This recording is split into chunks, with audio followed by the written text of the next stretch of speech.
Does my hair look okay? I'm Lindsay Vallandingham with the Symphony Group in Louisville, Kentucky. Today, we are going to talk about house hacking. It's awesome.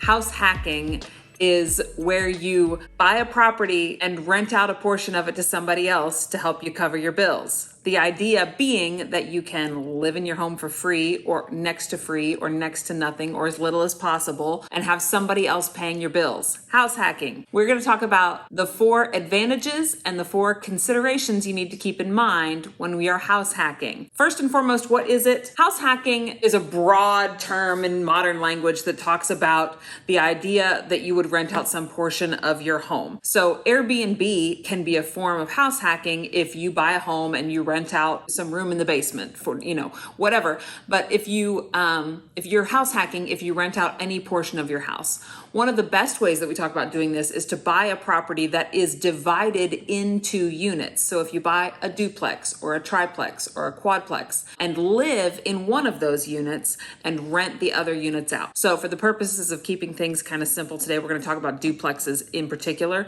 but everything that I'm saying here pretty much applies all the way up to a 4-unit building. Now, a 4-unit building is the largest building that you can buy with a residential mortgage in our area. So keep that in mind when you're looking. So again, in our scenario here, we're going to talk about a duplex where you live on one side and you rent the other side to a tenant. This could also work with an upstairs downstairs duplex. You can use your home to help make money and cover your expenses. You are able to buy a home, you live in one side of it, and the other side is occupied by a tenant who is paying rent to you, their landlord. Their rent, surprisingly, may cover nearly all of your mortgage. They are also going to be responsible for their utilities, and that's going to help you cover the entire utility bill for the house. And then, of course, as with any property, there are some shared expenses, like the trash bill. Typically, water and sewer might be just one bill for the property, and so those would be divided, which is really going to help you, as the homeowner on your side, help cover some of your expenses too. Ideally, this is going to cover as much of your personal living expenses as possible. Could you live for free? Maybe. If you found a really great property and maybe rented out the better side, they might be willing to pay enough rent to cover your entire mortgage. What's interesting about this is that as rents increase over time, and they always do, your mortgage is going to stay the same. So as you go through time, your mortgage remains the same and your tenant's rent is increasing. So eventually you will start to cash flow on this property given enough time. The second thing is you get to learn about being a landlord in a relatively convenient environment. So being a landlord is an entirely, it's a job. It's a full-time job for a lot of people, right? Being a landlord involves taking care of the property, fielding phone calls from the tenant, making sure that the tenant is getting their payments in on time and everything like that. And just the sheer convenience of being in the same property makes that a lot easier for you, right? It's a lot easier to collect rent from a tenant with a check that they can just hand to you, or to go to the property and deal with issues with the property when you already live there. It makes it a lot more convenient, and it's sort of like a baby step into being a landlord. That can save you a lot of money versus, purchasing a property across town that you have to drive to all the time. And, you may decide to get a property manager involved just to help you deal with the time and distance. Being right next door or right downstairs might help you really ease into being a landlord. Because you would be such a responsive landlord, you might even get to keep your tenant for a long time, which can save you a lot of money in tenant turnover. So you being so convenient and so reachable for them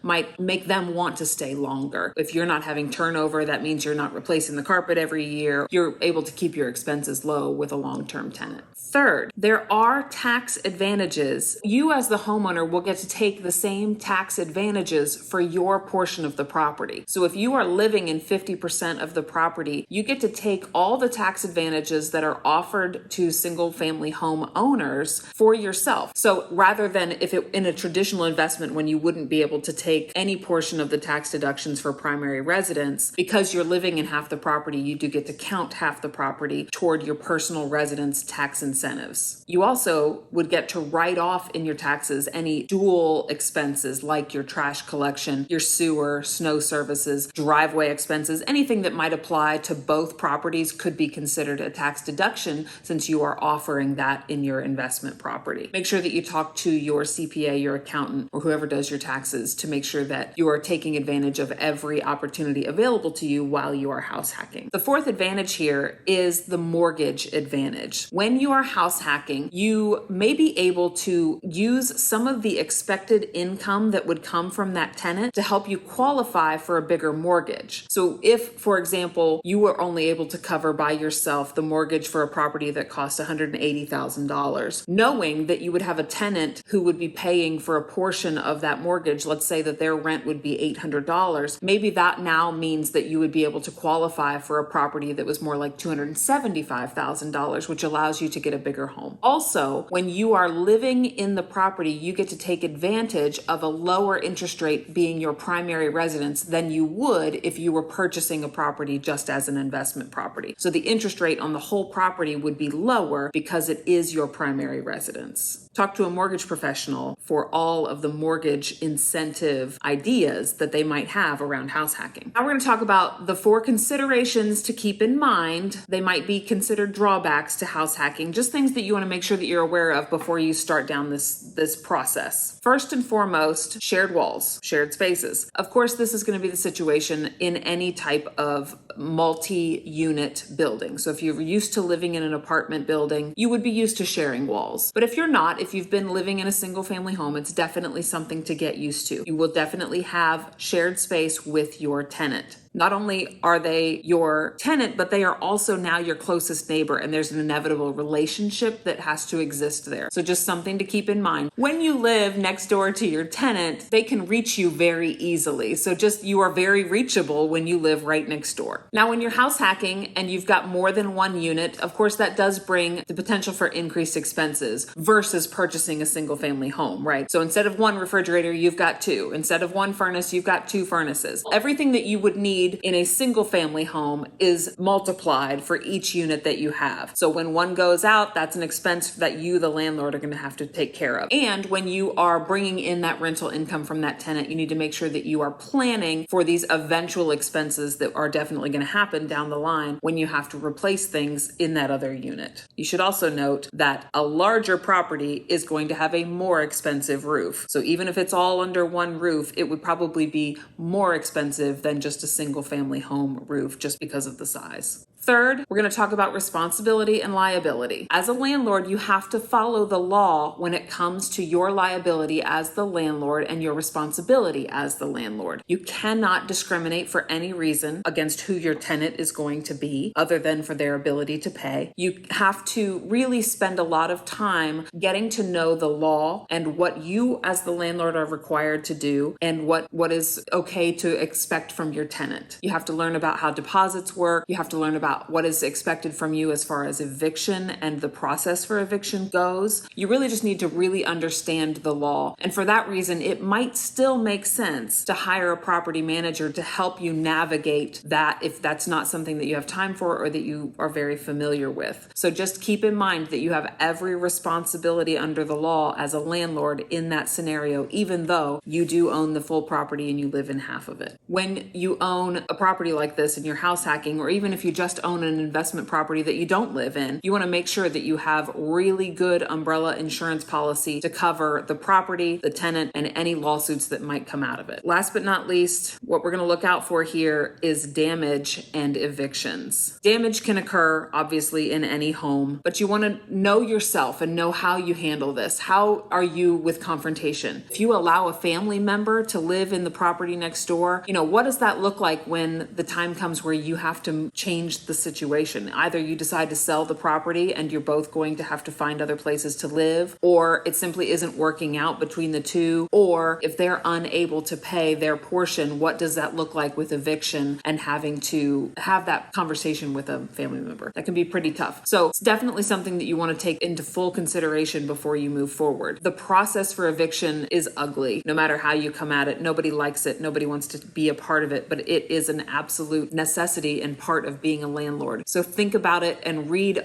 through the laws on eviction before you start down this road, because it's probably something that every landlord eventually will have to deal with. And when it is your very next door neighbor, maybe somebody that you're close to, it's just something that you want to be fully aware of the entire implications of what that looks like before you go down this path. Hopefully you found this helpful. House hacking is an awesome way to get into a property, make it your own, and have somebody else help you to cover those expenses so that you can become a real estate empire in and of yourself, right? It's the coolest way. I think it's great. And to be honest, we have all kinds of other hacks on our channel here. We talk about mortgage hacks, how to save you the most money and build your real estate empire from the ground up. So for other content like this, and for those videos, make sure that you subscribe and like our channel at the Symphony Group.